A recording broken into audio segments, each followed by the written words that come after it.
El libro de los Hechos, capítulo 4, versículos 32 y 33. Pues todos juntos, dice la palabra de Dios en versículo 32.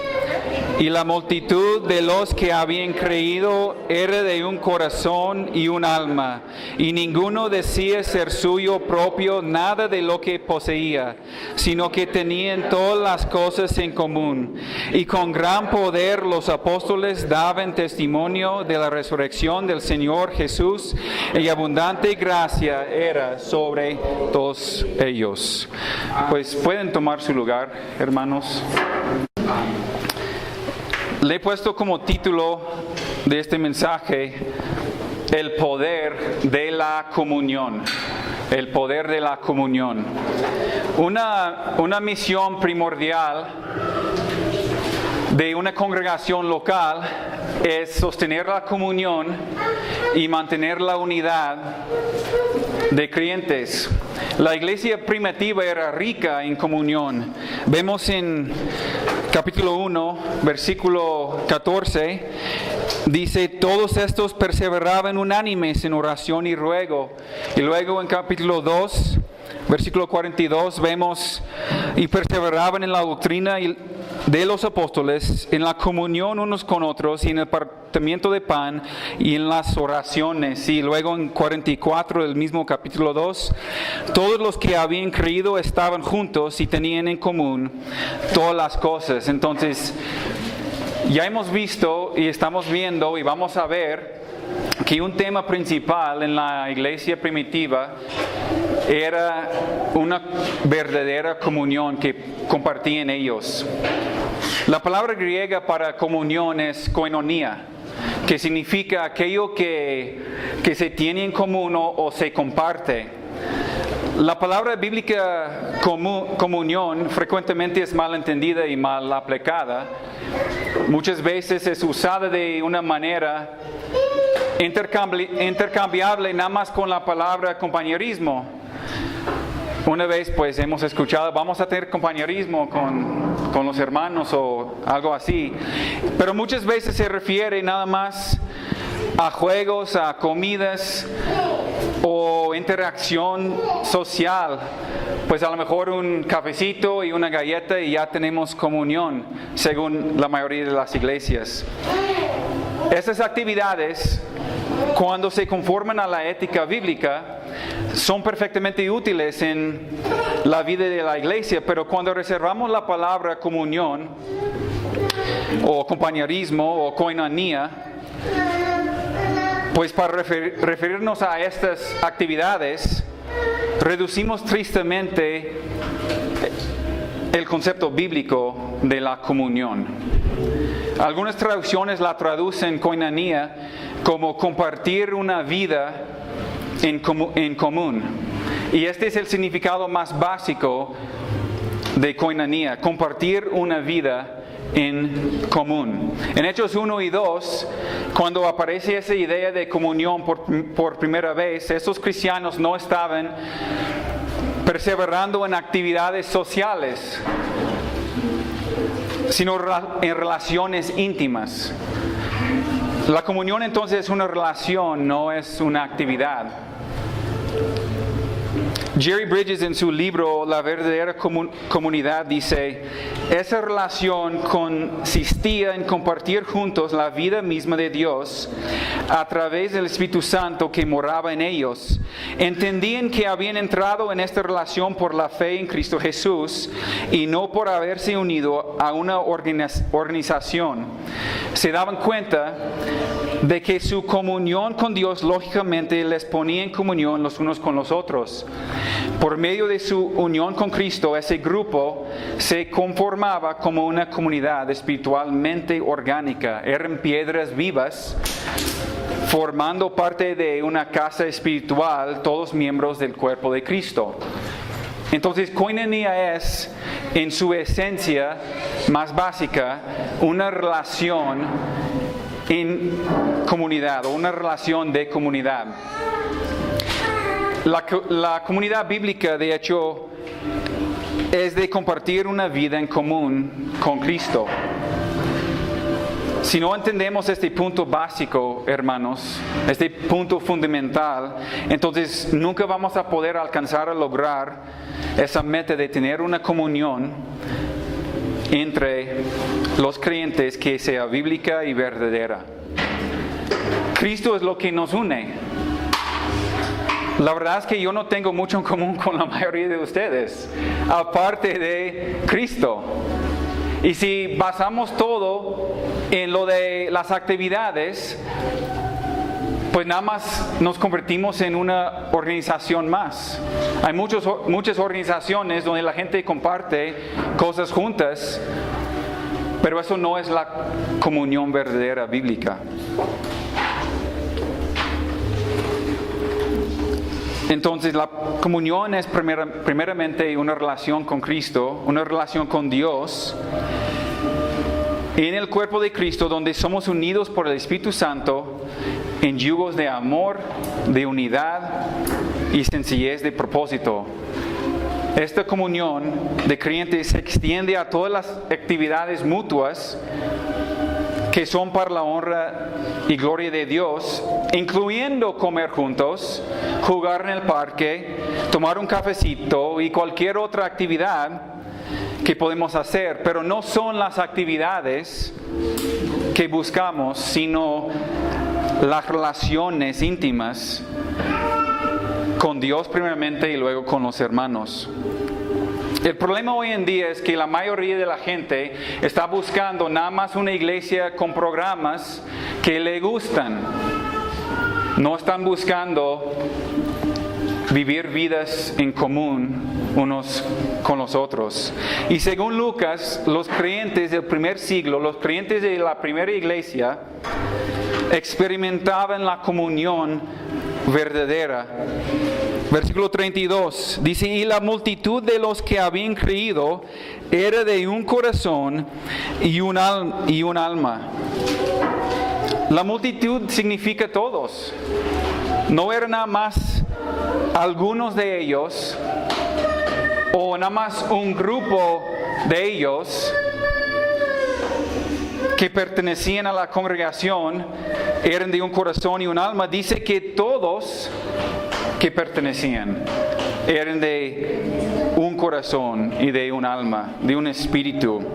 Entonces nosotros tenemos que entender qué significa realmente ser de un corazón y de un alma, porque a lo mejor algunos de nosotros son de un corazón, de un alma. A lo mejor hay otros que son de un corazón y de un alma. Pero ¿qué significa que todos somos de un corazón y de un alma? Vamos a Juan 13. Vamos a ver varios versículos aquí. Y en el libro de Juan, capítulo 13, Cristo pues nos enseña un mandamiento, nos enseña algo acerca de esa comunión.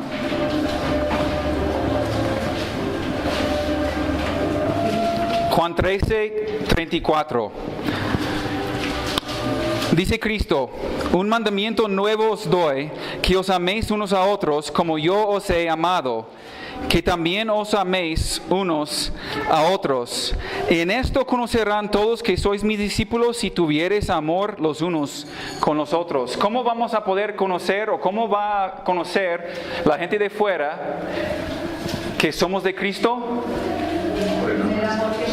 Por el amor que tenemos los unos con los otros.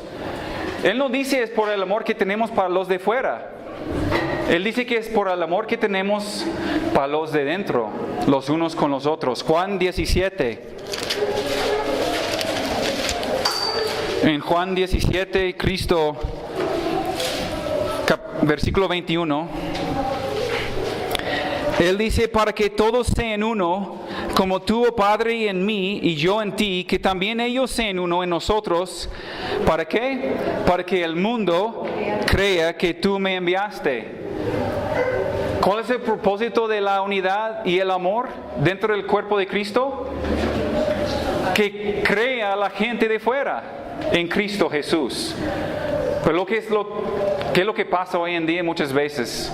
La iglesia no tiene poder porque no hay unidad, no hay este compañerismo verdadero, no hay comunión verdadera. Entonces la gente de fuera dice, ¿por qué me quiero pertenecer a otra organización así? Porque mi familia tiene los mismos problemas que tiene la iglesia. En mi trabajo tengo los mismos problemas que tiene la iglesia. ¿Acaso que Dios no tiene poder? Es lo que piensa mucha gente. Filipenses 2 y 3. Vamos a Filipenses 2.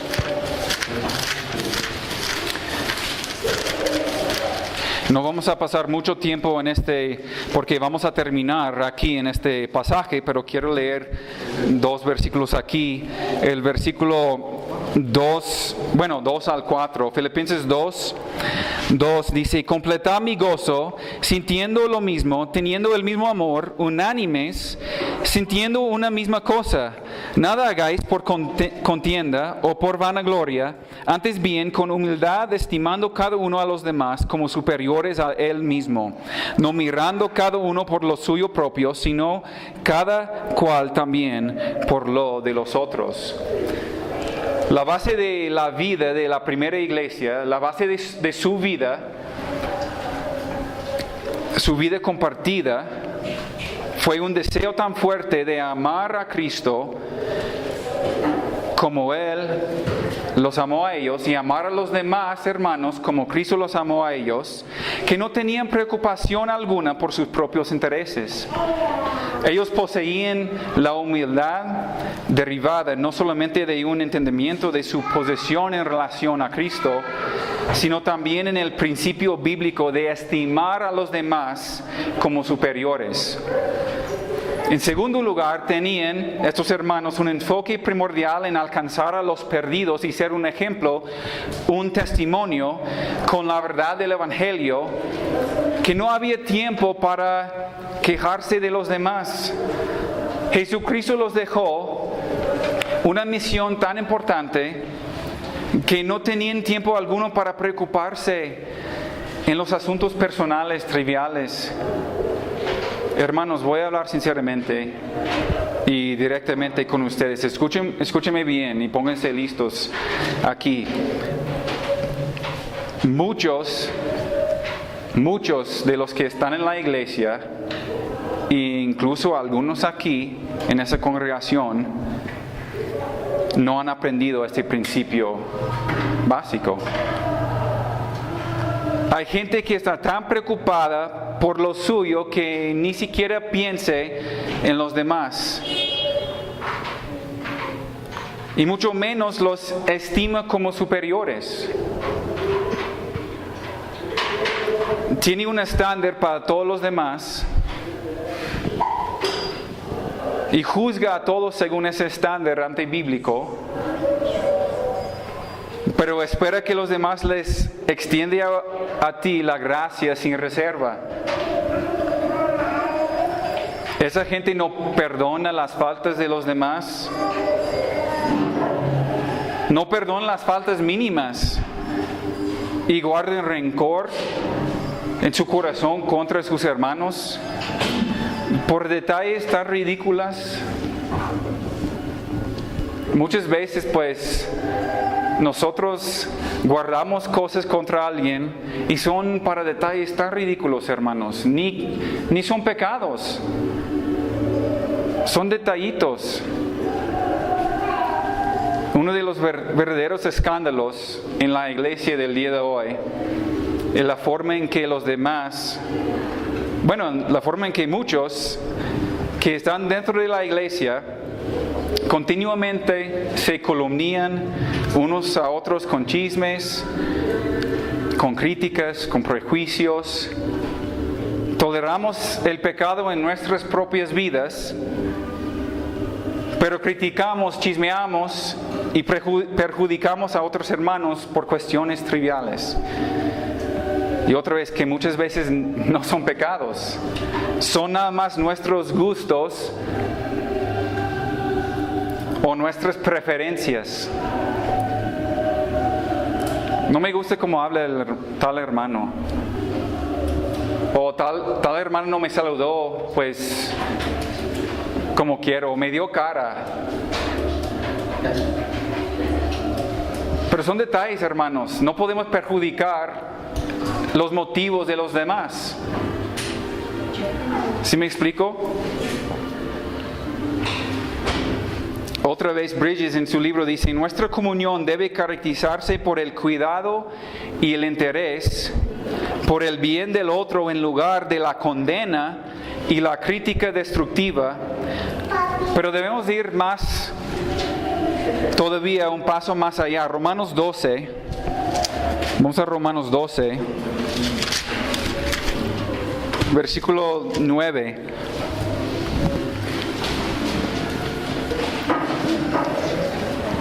Romanos 12, 9 y 10 dicen: el amor sea sin fingimiento, aborreced lo malo, seguid lo bueno.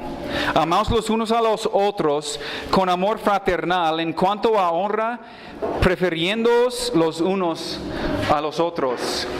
Así como la práctica de la verdadera comunión tiende a eliminar la condena y la crítica, también debe hacernos eliminar competencia entre los creyentes.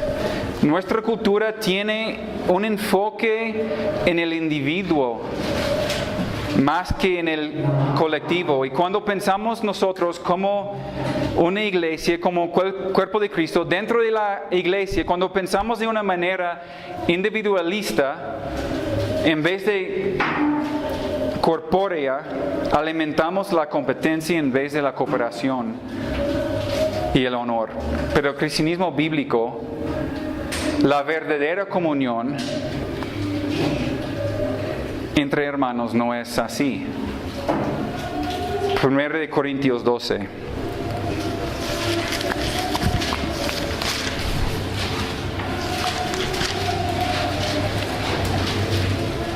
1 Corintios 12, 25 y 6 dice: para que no haya división en el cuerpo, sino que los miembros todos se preocupen los unos por los otros. De manera que si un miembro padece, todos los miembros se duelen con él. Y si un miembro recibe honra, todos los miembros con él se gozan. Debemos de procurar cultivar una humildad personal que estime a otros como superiores a nosotros mismos, buscando los intereses de los demás en vez de los nuestros. Solamente así podemos experimentar la comunión bíblica, la verdadera koinonia, el verdadero amor entre el cuerpo de Cristo. ¿Es lo que quieres tú? ¿O estás aquí con otro propósito? Ojalá que todos pues estemos con ese propósito.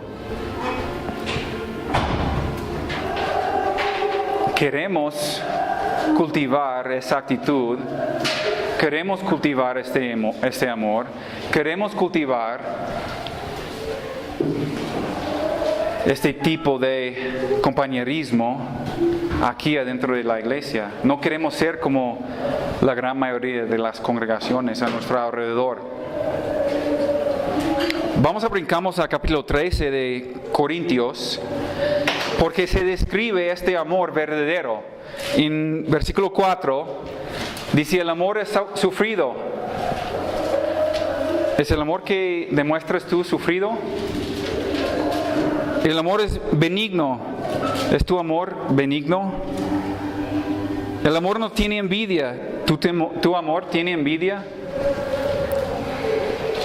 El amor no es jactancioso, no se envanece, no hace nada indebido, no busca lo suyo, no se irrita, no guarda rencor, no se goza de la injusticia, más se goza de la verdad. Todo lo sufre, todo lo cree, todo lo espera, todo lo soporta. El amor nunca deja de ser. ¿Es el amor que posee usted? Es el amor que quiero tener yo para con mis hermanos. Espero que quieren también tener ese tipo de amor, esa clase de amistad entre la congregación. No queremos ser una de esas muchas iglesias que hay donde entras y que puedes sentir la tensión entre los miembros. Puedes ver que no tienen amor los unos por los otros. Algunos jóvenes no hablan con otros jóvenes, incluso pues los ignoran. Algunas mujeres pues no respetan a ciertas mujeres. Todas han pintado sus rayas. Dicen, voy a asistir, voy a saludar cuando sea necesario, pero ahí pinto mi raya. No voy a buscar tener una amistad con tal hermana. Hasta ahí y no más. O varones que no respeten a cierto varón, entonces cuando tal hermano predica o enseña o comparte o ora, no le hacen caso. Y aún busquen oportunidades de oponerlo o desacreditar tal hermano. Esas actitudes prevalecen en la gran mayoría de las congregaciones. ¿O estoy equivocado? No. Y la verdad es que yo no dejé mi país, mi hogar, mi comodidad, mi iglesia para llegar aquí y para pertenecer a una iglesia igual como los demás. Llegamos a establecer una iglesia bíblica, una iglesia que comparte ese amor, una iglesia que practica ese tipo de amor, una iglesia que tiene poder adentro y también afuera.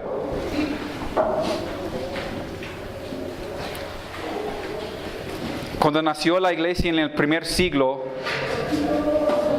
los hermanos no tenían esas actitudes. Los hermanos experimentaron una comunión tan íntima y profunda que por su testimonio de amor y unidad de corazón y alma alcanzaron a mucha gente por Cristo. Tristemente hoy en día, muchas veces no es así. La gente de fuera llega y ve desacuerdos, discordia, pleitos, falta de respeto, orgullo, contiendas, etcétera, etcétera, etcétera. Y esa gente se va decepcionada con un concepto equivocado, no solamente de la congregación y de la iglesia, pero peor, se van con un concepto equivocado de quién es Dios y el poder de Dios.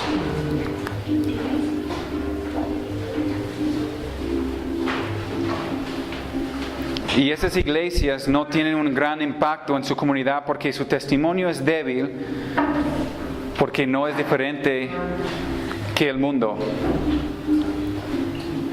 Cristo no dio su vida, Él no murió, Él no compró la iglesia con su sangre preciosa para que sigamos día tras día, semana tras semana, mes tras mes, año tras año, con un testimonio tan débil. Hay poco poder en una congregación así.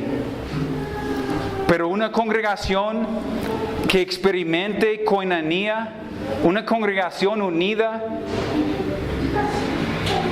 tiene un testimonio poderoso y eficaz. Y dice en Hechos 4:33 que hay grande gracia, hay abundante gracia sobre esas congregaciones. ¿Tú quieres ser parte de una congregación así o estás buscando otra cosa? ¿Quieres experimentar lo que es la verdadera comunión?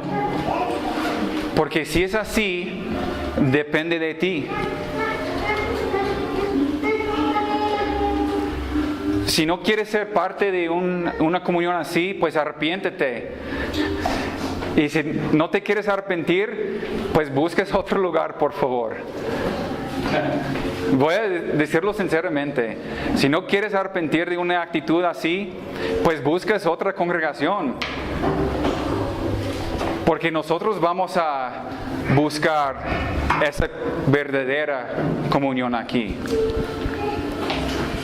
Pero depende de cada individuo aquí, depende de ti. Nosotros no lo podemos lograr para los demás. Cada uno tiene que poner su parte. Quizás ningún pasaje es más fundamental para entender la comunión de la familia cristiana que el pasaje en 1 de Juan. Entonces vamos a pasar la mayoría de nuestro tiempo en 1 de Juan,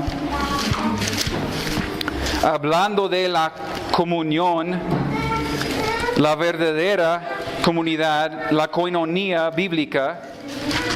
1 de Juan 1.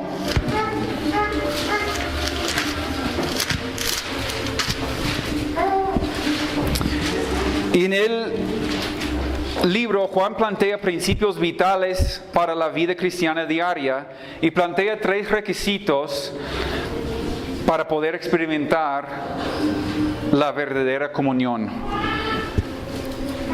1 Juan 1, 3 dice: lo que hemos visto y oído, eso os anunciamos, para que también vosotros tengáis comunión con nosotros. Y nuestra comunión verdaderamente es con el Padre y con su Hijo Jesucristo. Estas cosas os escribimos para que vuestro gozo sea cumplido. Este es el mensaje que hemos oído de Él y os anunciamos: Dios es luz y no hay ningunas tinieblas en Él. Si decimos que tenemos comunión con Él y andamos en tinieblas, mentimos si no practicamos la verdad. Pero si andamos en la luz, como Él está en luz, tenemos comunión unos con otros, y la sangre de Jesucristo, su Hijo, nos limpia de todo pecado. El primer requisito, hermanos, es andar en la luz. El primer requisito para tener una comunión verdadera es andar en la luz. Un principio absoluto es que Dios es luz y no hay ninguna tinieblas en Él. No hay. En Juan 3, el apóstol, no lo vamos a buscar, pero el apóstol Juan confirma que las tinieblas son sinónimo de las obras malas, infructuosas de los hombres que no quieren acercarse a la luz. Y en Judas 13 dice que la oscuridad de las tinieblas está reservada eternamente para los falsos maestros y todos los que rechazan a Dios. Pero en cambio, los redimidos, los hijos de Dios, los redimidos por la sangre de Cristo, estaremos para siempre en el cielo, que estará iluminado por el resplandor de Él, quien es la luz del mundo. Posicionalmente, como hijos de Dios, estamos en la luz por el hecho de estar en Cristo. Entonces, si tú estás en Cristo, estás en la luz. Pero ¿cómo andas? ¿O cómo andamos? Primeramente, no podemos andar en la luz si no estamos en la luz. Y un nuevo nacimiento es necesario para poder estar en la luz. Pero tampoco el estar en la luz garantiza que andamos todos los días en la luz. Desafortunadamente, muchos cristianos legítimos, cristianos verdaderos, fingen una espiritualidad que no practican. Mienten en cuanto a su comunión con Dios. Él es la luz y es imposible tener comunión con Él y andar en tinieblas. Pero podemos perder nuestra comunión con Dios por el pecado.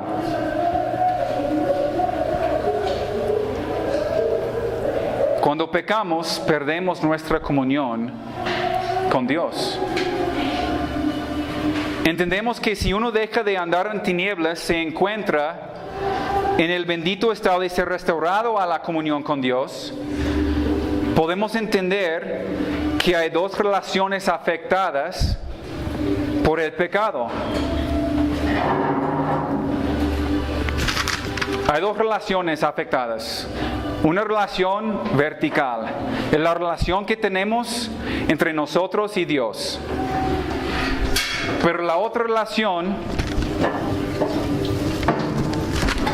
que está afectada por nuestro pecado, en la relación que tenemos es la relación horizontal, la relación que tenemos con los hermanos. Entonces aquí se habla de la comunión vertical y de la comunión horizontal. Todas las relaciones se ven afectadas cuando un hermano anda mal, pero todas las relaciones se mejoran cuando vuelve a andar en la luz. Entonces, debemos de procurar siempre andar en la luz. Entonces, la pregunta para ti, ¿estás andando en la luz en este momento? ¿Andas en la luz? Posicionalmente, si somos hijos, estamos en la luz. Pero si andamos en pecado, no estamos caminando en la luz en este momento. Y no tenemos la comunión con Dios, la comunión íntima con Dios. Y tampoco podemos tener la comunión íntima con los hermanos cuando estamos mal, cuando andamos en pecado. Ahora, eso nos lleva al segundo requisito. En 1 de Juan, capítulo 1, versículo 8, dice: si decimos que no tenemos pecado, nos engañamos a nosotros mismos y la verdad no está en nosotros. Si confesamos nuestros pecados, Él es fiel y justo para perdonar nuestros pecados y limpiarnos de toda maldad. Si decimos que no hemos pecado, le hacemos a Él mentiroso y su palabra no está en nosotros. Hijitos míos, estas cosas os escribo para que no pequéis. Y si alguno hubiere pecado, abogado tenemos para con el Padre, a Jesucristo el justo. Y Él es la propiciación por nuestros pecados, y no solamente por los nuestros, sino también por los de todo el mundo. El segundo requisito, entonces, para poder experimentar esa comunión verdadera, tenemos que confesar nuestros pecados. Primeramente, andar en la luz. En segundo lugar, tenemos que confesar nuestros pecados. Cuando el creyente, porque aquí Juan está hablando a los creyentes, está hablando a los hijos de Dios, no está hablando a los afuera, no está hablando a la confesión para recibir la salvación, está hablando de la confesión de nuestros pecados que cometemos nosotros cada día de nuestra vida. Cuando el creyente peca, Dios no lo rechaza. No lo rechaza, pero hay una brecha en la comunión entre el Hijo de Dios y el Padre cuando pecamos, porque todo pecado es contra Dios primeramente. Todo pecado, no hay ningún pecado que cometemos nosotros que no sea contra de Dios. Hay pecados que cometemos que no son contra otros hermanos, solamente son contra Dios, pero no hay ningún pecado que sea contra un hermano y no contra Dios. Versículo 9 del capítulo 1: si confesamos nuestros pecados, Él es fiel y justo para perdonar nuestros pecados y limpiarnos de toda maldad. Tiene una solución muy eficaz, pero hay una condición. ¿Qué es la condición? El confesar. Este contexto no indica cómo hemos de confesar nuestros pecados, pero en otras citas bíblicas se habla de lo triste y serio que es el pecado. El Espíritu Santo, quien mora en todos los creyentes, se contrista por nuestro pecado. Es lógico entonces creer que debemos confesar nuestros pecados con dolor de alma y con el propósito firme de apartarnos de ellos. Es un arrepentimiento genuino. En la predicación, en el evangelismo, siempre hablamos de dos tipos de arrepentimiento: un arrepentimiento genuino y un arrepentimiento falso. Y aquí también, como cristianos, podemos arrepentirnos de una manera falsa o podemos arrepentirnos de una manera bíblica. Y es con el propósito firme de apartarnos de estos pecados. Y eso es el arrepentimiento bíblico, el arrepentimiento verdadero. Pero el problema a veces es que el sentido de culpabilidad pues nos cega a nuestros ojos, porque Satanás quiere atacarnos. Él quiere ocuparnos. Entonces muchas veces la gente no quiere pedir perdón de tal hermano, no quiere arrepentirse delante de Dios por su culpabilidad. Pero aquí dice que Él es fiel y justo para perdonarnos. Nada más tenemos que llegar con Él y pedirle perdón. Y la promesa preciosa hecha por Dios aquí es que Él nos va a perdonar y Él nos va a limpiar de toda maldad. Es mejor, hermanos, confesar el pecado y no negar su presencia.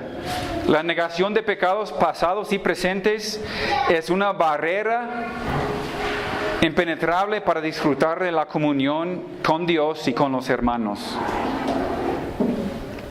Juan comienza el segundo capítulo aquí de su carta con lo que parece ser pues un propósito del libro. ¿Qué dice en versículo 1? Dice: estas cosas os escribo para que no pequéis. Esta es una buena meta para el creyente, ¿no? Para no pecar. Pero nuestro Padre Celestial conoce nuestra flaqueza en esa área, ¿no? Es la voluntad de Él que no pequemos nosotros. Pero Él nos conoce. Entonces Él pues ha hecho provisión para nuestros pecados. Aquí dice en versículo 1: si alguno hubiere pecado, abogado tenemos para con el Padre. ¿Quién es el abogado? Es Jesucristo. No es un sacerdote, no es un pastor, no es cualquier otra persona. El abogado que tenemos es Jesucristo mismo.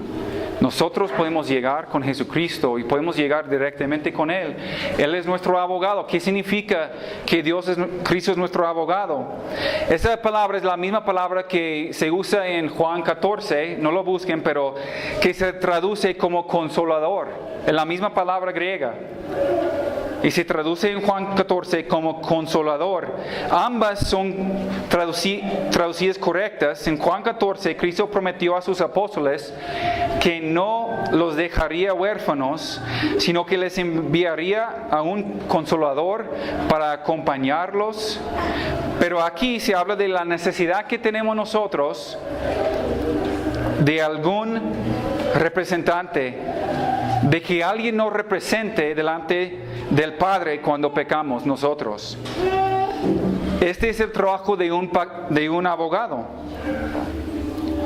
cuya intervención es ante el Padre. Cristo desea nuestra madurez espiritual y que seamos restaurados cuando pecamos. En el ministerio de Cristo como nuestro abogado, el Padre queda satisfecho por el sacrificio del mismo abogado. No es por algo que hemos hecho nosotros o por algo que podemos pagar nosotros. Es porque Cristo llega. Yo tengo una multa de $1,000 millones que no puedo pagar, y Cristo llega y dice: yo lo pago. Yo pago el precio. Te quedes libre. Él es nuestro abogado. Y gracias a esa satisfacción, Dios puede perdonarnos y restaurarnos a la comunión. Entonces, hasta este punto en el libro de Juan, en esa carta, el tema de Juan había sido la comunión. Y estamos viendo el tema de la comunión entre el cuerpo de Cristo, la comunión verdadera, la coinonía verdadera. Pero ahora comienza a hablar del conocer a Dios. No por eso abandona el asunto de la comunión, porque hay una relación entre el conocimiento y la comunión. Al estrechar los lazos de la comunión se profundiza nuestro conocimiento de una persona. Y al profundizar nuestro conocimiento de una persona, la más íntima puede ser también nuestra comunión con Él. Entonces, es intercambiable esa idea de conocer a Dios o conocer a los hermanos y tener comunión con Dios o coinonía con Dios o con los hermanos. Entonces, es intercambiable esa idea. Entonces, vamos a seguir en versículo 3. Versículo 3 y 4 dice Juan: en esto sabemos que nosotros le conocemos si guardamos sus mandamientos. El que dice yo le conozco y no guarda sus mandamientos, el tal es mentiroso y la verdad no está en él. El tercer requisito para disfrutar de la comunión es guardar los mandamientos de Dios. Primeramente, tenemos que andar la luz. En segundo lugar, tenemos que confesar nuestros pecados. Y en tercer lugar, tenemos que guardar los mandamientos de Dios. Si uno dice que conoce a Dios, o si uno dice que tiene comunión con Dios y no guarda sus mandamientos, es mentiroso. Y la verdad no está en él. La conclusión entonces es igual a la que aparece en versículo 6 de capítulo 1 del mismo libro de Juan, donde el apóstol afirma que quien dice tener comunión con Dios pero anda en tinieblas miente y no practica la verdad. Es lo que dice el versículo 6 del capítulo 1. Y así como una espiritualidad fingida no conduce a una comunión verdadera, una desobediencia o una obediencia fingida, más bien, tampoco puede proporcionarnos un conocimiento íntimo con Dios o una relación íntima con Él, una comunión verdadera con Dios. Y nos ayuda a saber, bueno, la obediencia a la palabra, porque estamos hablando de guardar los mandamientos. ¿De qué se trata? Guardar la palabra de Dios. Y la obediencia a la palabra de Dios resulta en una experiencia plena del amor de Dios y nos ayuda a saber algo muy importante, con certidumbre, que dice versículo 5, por esto sabemos que estamos en Él, si guardamos sus mandamientos. Si guardamos su palabra, nuestro amor para con Él se perfecciona. Entonces el amor es un producto de la obediencia de la palabra de Dios. Guardamos sus mandamientos porque le amamos a Él. Guardamos sus mandamientos porque somos sus hijos. Pero también el mero hecho de guardar sus mandamientos nos proporciona con un amor verdadero, con el amor de Cristo. Versículo 6. El que dice que permanece en Él, en Cristo, debe andar como Cristo anduvo. Qué meta para los discípulos de Cristo, ¿no? Andar como Él anduvo. ¿Quién puede hacerlo? ¿Lo podemos hacer nosotros? ¿Lo podemos lograr? Solo aquel que permanece en Él. Todo se va junto, hermanos. Hay una conexión entre todo lo que estamos viendo ahora. Solamente Él, que permanece en Cristo, puede guardar sus mandamientos. Solo Él que anda en la luz puede conocerle a Él. Solamente Él que guarda los mandamientos permanece en Él. Todo se conecta, hermanos. ¿Qué significa permanecer en Él? La respuesta encontramos en 1 Juan 3. Entonces, la misma carta, capítulo 3, versículo 24. Y el que guarda sus mandamientos permanece en Dios, y Dios permanece en él. Y en esto sabemos que Él permanece en nosotros por el Espíritu que nos ha dado.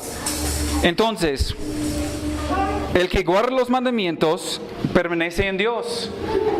Y si guardamos sus mandamientos, Dios permanece en nosotros. Suena como una comunión, ¿no? Es una comunión que tenemos con Dios.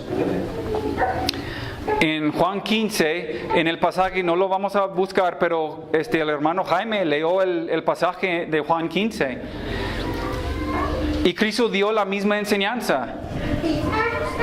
Asimismo prometió mucho fruto al que permanece en Él.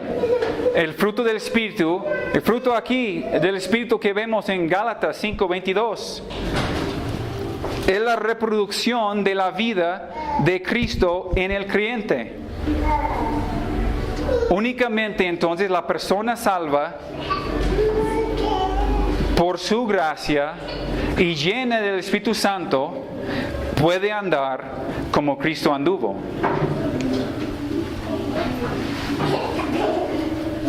Entre los cristianos se ha hecho muy común usar la palabra griega ágape, porque eso es como la Biblia describe el amor entre los hermanos. Es el amor ágape, es el amor que Cristo tuvo para con nosotros, el amor ágape. Es la que se usa para definir este amor de Cristo. Él nos amó a nosotros sin que nosotros le amáramos primero. Lo hizo sin esperar una respuesta recíproca. Amó sin que fuéramos amables o atractivos. Así hemos nosotros de amar los unos a los otros. El obedecer el mandamiento de Cristo entonces es amar como Cristo ama. Y ahora Juan hace la conexión aquí. Regresamos a capítulo 2, versículo 10. No, versículo 9. 2:9. Primero de Juan 2:9. Dice el apóstol, aquí es la conexión, hermanos. Estamos hablando de la relación vertical, la comunión vertical que tenemos con Dios. Y aquí Juan hace la conexión entre las relaciones horizontales que tenemos con nuestros hermanos en Cristo. Aquí dice, el que dice que está en la luz y aborrece a su hermano, está todavía en tinieblas. El que ama a su hermano permanece en la luz y en él no hay tropiezo. Pero el que aborrece a su hermano está en tinieblas y anda en tinieblas y no sabe dónde va porque las tinieblas le han cegado los ojos. Es la conexión, hermanos. El pecado cometido se lleva a cabo contra el hermano. Aquí el odio se lleva a cabo por hermanos y la acción es contra hermanos.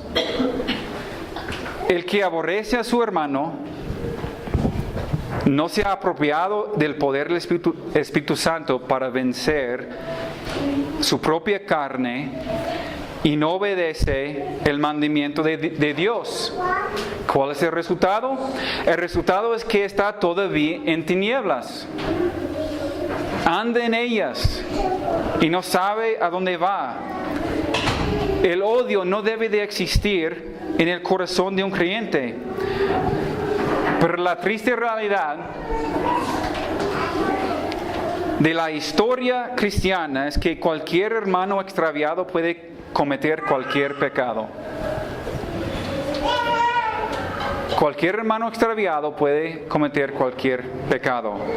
Y cuando los que dicen ser cristianos continuamente se calumnian unos a otros, y los voy a repetir, con chismes, con críticas, prejuicios, por cuestiones triviales, hermanos, otra vez, que ni son pecados,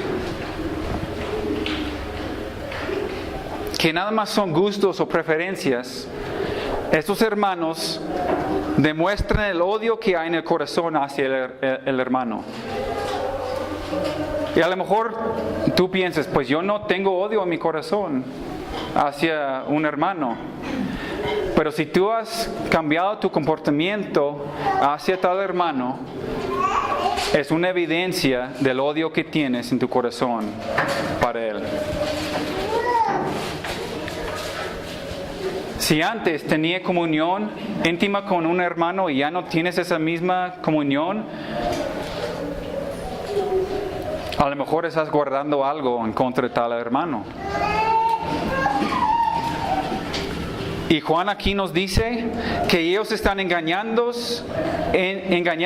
a sí mismos porque no andan en la luz, sino que las tinieblas le han cegado los ojos. Por hermano que escuche mi voz,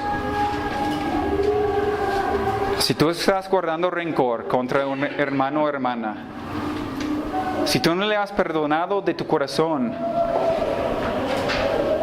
si tú has pintado tu raya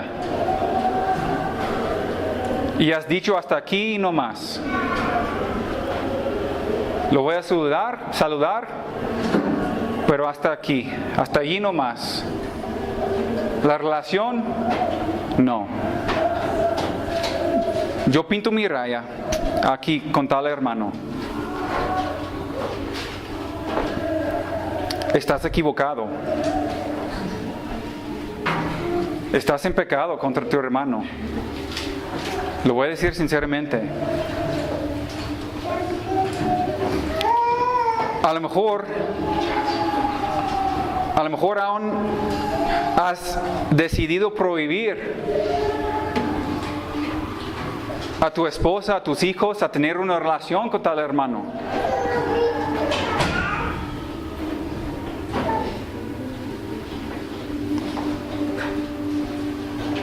Si es así, te quiero exhortar que estás engañando a ti mismo.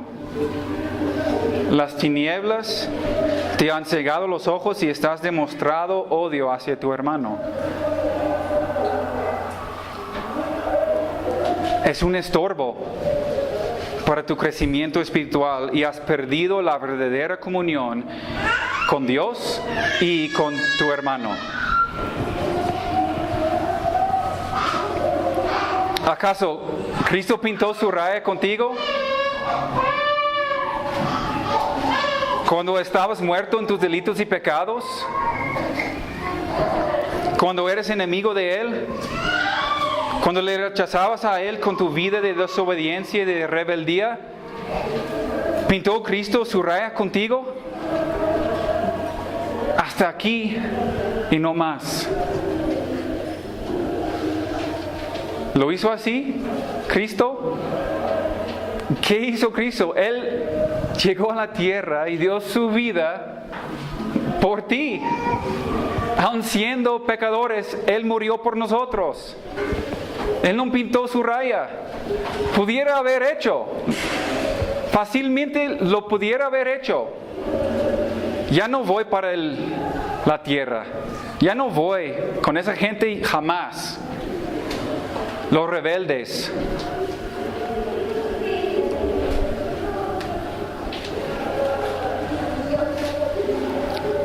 Claro que no lo hizo. Entonces, ¿por qué crees tú que puedes tratar a tal hermano así? A lo mejor tú crees que puedes tener comunión personal con Dios, pero no es necesario tener comunión con cierto hermano de la congregación. Pero Dios rechaza completamente esa idea. Él rechaza completamente esa actitud en los hijos de Dios. Y lo vamos a ver. El mismo libro, 1 de Juan 4, el capítulo 4, versículos 7 y 8. 1 de Juan 4, 7. Amados, amémonos unos a otros, porque el amor es de Dios. Todo aquel que ama es nacido de Dios y conoce a Dios. El que no ama no ha conocido a Dios, porque Dios es amor. Ahora, ¿qué dice Juan? Amémonos unos a otros. ¿Por qué? Porque el amor viene de Dios. Todo que ama es nacido de Dios. Pero el que no ama no es nacido de Dios, ni conoce a Dios. Entonces, si amamos a los demás, demuestra que somos hijos de Él. Pero si no tenemos amor hacia otra persona, hacia los demás, eso demuestra que no somos nacidos de Dios. Porque un hijo de Dios no puede guardar odio, no puede tener odio para un hermano. No es posible. Versículo 20 del mismo capítulo. Si alguno dice, yo amo a Dios y aborrece a su hermano, es mentiroso. Pues el que no ama a su hermano, a quien ha visto, ¿cómo puede amar a Dios a quien no ha visto? Y nosotros tenemos este mandamiento de Él: el que ama a Dios, ame también a su hermano. Hermanos, para poder lograr esa clase de comunión bíblica es indispensable, que todos tengamos humildad y paciencia y que demostremos la gracia y el amor hacia los demás hermanos. Que demostremos el amor de Cristo para con los demás. Capítulo 5, seguimos. Todo aquel que cree que Jesús es el Cristo es nacido de Dios.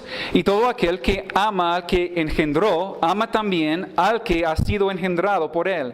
En esto conocemos que amamos a los hijos de Dios, cuando amamos a Dios y guardamos sus mandamientos. Pues este es el amor a Dios, que guardemos sus mandamientos, y sus mandamientos no son gravosos. Ahora, versículo 1. Hace la conexión otra vez. El que cree en Cristo es nacido de Dios. Y todo aquel que ama al que engendró, entonces todo aquel que ama a Cristo, ama también al que ha sido engendrado por Él. Si tú es nacido de Dios, si tú amas a Cristo, si tú amas a Dios, también amas a los hijos de Dios.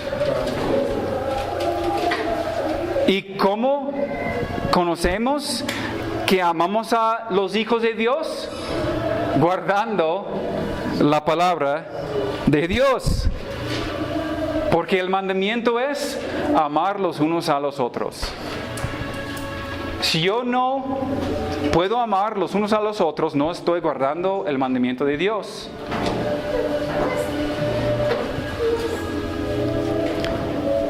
En este caso, el amor se manifieste porque el hermano permanece en la luz. El que permanece en Cristo es el que guarda sus mandamientos. Y el que guarda sus mandamientos es el que ama a su hermano. Y el que ama a su hermano es el que anda en la luz. Y el que anda en la luz es el que anda en la luz. Es el que tiene comunión con Dios y con su hermano. ¿Puedes ver la conexión entonces entre amar a tu hermano y andar en la luz? Amar a tu hermano y conocer a Dios. Guardar los mandamientos de Dios y amar a tu hermano. Guardar los mandamientos de Dios y andar en la luz. Si andas en la luz, tienes comunión con Dios y con tu hermano. Si no amas a tu hermano como Cristo te ama a ti, entonces andas en las tinieblas. Y si andas en tinieblas, no experimentas la comunión con Dios ni con tu hermano. Entonces la verdadera comunión, la koinonía bíblica, es una relación íntima y espiritual con Dios y con tus hermanos. Es vertical con Dios, horizontal con tus hermanos. Es la comunión verdadera e íntima.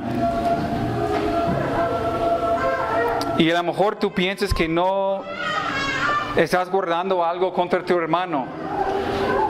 Nosotros escuchamos esa palabra odiar y nosotros decimos, no odio a nadie. Nada más no me voy a acercar con esa persona. Nada más no voy a tener relación con esa persona. Si es así, hermano, estás demostrando un odio hacia tu hermano. Ahora, no todas las relaciones dentro de la iglesia van a ser iguales. No vamos a tener la misma comunión con todos los hermanos. Sí es cierto, a lo mejor yo vivo cerca de una persona y tengo más oportunidades para conocer a esa persona más. Por eso hicimos la conexión entre una relación íntima y un conocimiento de una persona. A lo mejor no voy a poder pasar tanto tiempo con tal hermano que como otro hermano. Entonces, por supuesto, no voy a tener la misma relación con esa persona. Pero si por mi parte, si yo pinto mi raya y digo, ya no con este hermano, estoy mal. ¿Sí me explico? Y necesitamos arrepentirnos de esa actitud, si es así. Si tenemos esa actitud, tenemos que arrepentirnos, hermanos. ¿Por qué? Filipenses 2, vamos a terminar aquí. Les promete que íbamos a terminar en Filipenses 2 y aquí vamos a concluirnos. ¿Por qué tenemos que arrepentirnos y buscar la unidad? Filipenses 2, versículo 1. Por tanto, si hay alguna consolación en Cristo, si algún consuelo de amor, si alguna comunión del Espíritu, si algún afecto entrenable, si alguna misericordia, completad mi gozo, sintiendo lo mismo, teniendo el mismo amor, unánimes, sintiendo una misma cosa. Nada hagáis por contienda o por vanagloria, antes bien con humildad, estimando cada uno a los demás como superiores a él mismo, no mirando cada uno por lo suyo propio, sino cada cual también por lo de los otros. Haya pues en vosotros ese sentir que hubo también en Cristo, el cual siendo en forma de Dios, no estimó el ser igual a Dios como cosa a que aferrarse, sino que se despojó a sí mismo, tomando forma de siervo, hecho semejante a los hombres, y estando en la condición de hombre, se humilló a sí mismo, haciéndose obediente hasta la muerte y muerte de cruz.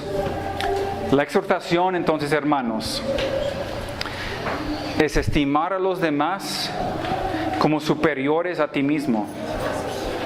No haga nada por contienda o por vanagloria. Si Cristo, siendo Dios, se humilló para servir al hombre, para morir en aquella cruz hace 2000 años, pagando el precio de tu pecado con su sangre preciosa, ¿quién eres tú para no humillarte para servir a tu hermano?